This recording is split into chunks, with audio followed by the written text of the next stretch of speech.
Snowman. He says, what is the timeline for cross-chain access for users with Rosen Bridge? It's a good question. I know our first goal is to implement the cross-chain access with Rosen to Cardano. There's actually ongoing development in terms of building the infrastructure already on the Cardano side.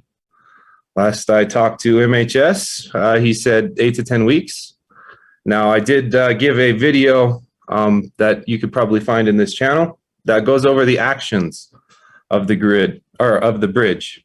So the important thing about bridges in general is understanding the security assumptions that users are going to make, and that, you know, in some degree, ideally requires people to get under the hood a little bit.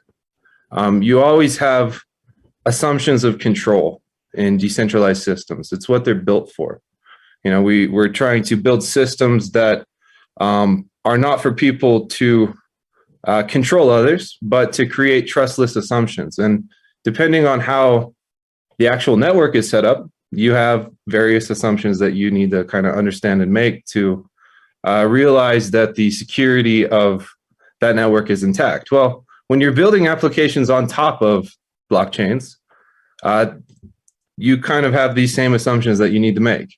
Rosen is somewhat unique because you have two layers of authentication, meaning you're going to have two parties that have to come to consensus before an action can take place. That's not always the case in bridges. You have some bridges that are kind of point to point with a single actor. And so you have to say, okay, well, if that's the situation, you need to understand the assumption that that one party controls that bottleneck. Sometimes you have multi-sig, which is, you know, kind of a joint consensus between actors. And then it's a matter of saying, okay, how many actors?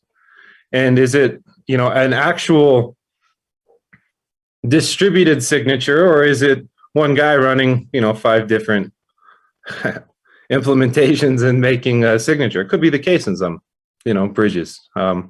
It's certainly been a weakness for our industry. So Rosen is an attempt, and I think it's a pretty well thought out design to distribute trust in a way that you have 2 layers where you can kind of say, okay, well, if one of them breaks, where the assumptions are no longer valid, nothing is going to get through.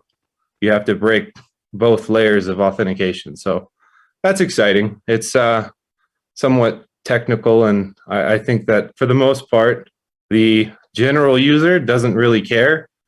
But by the time they need to care, it's usually too late. And that's one of the downsides to how a lot of things are built in this industry, is that, you know, by the time, let's say we say, where is the safety? You know, the building's already on fire. So hopefully we see that in 8 to 10 weeks.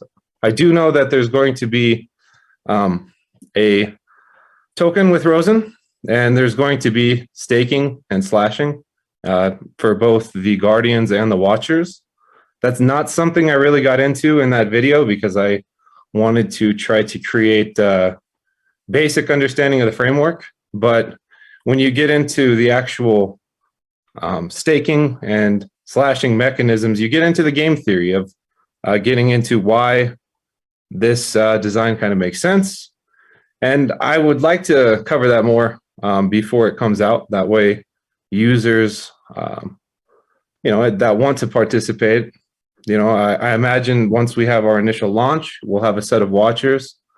In order to join that framework, you'll probably need to buy some Rosen tokens and use them as collateral and earn a return for your services. What the barrier of entry is, what the slashing mechanisms are going to be, I need to cover that, I imagine. So we try to make this as robust as possible and pull as many actors into off-chain validation as possible, because that ultimately is going to harden that framework.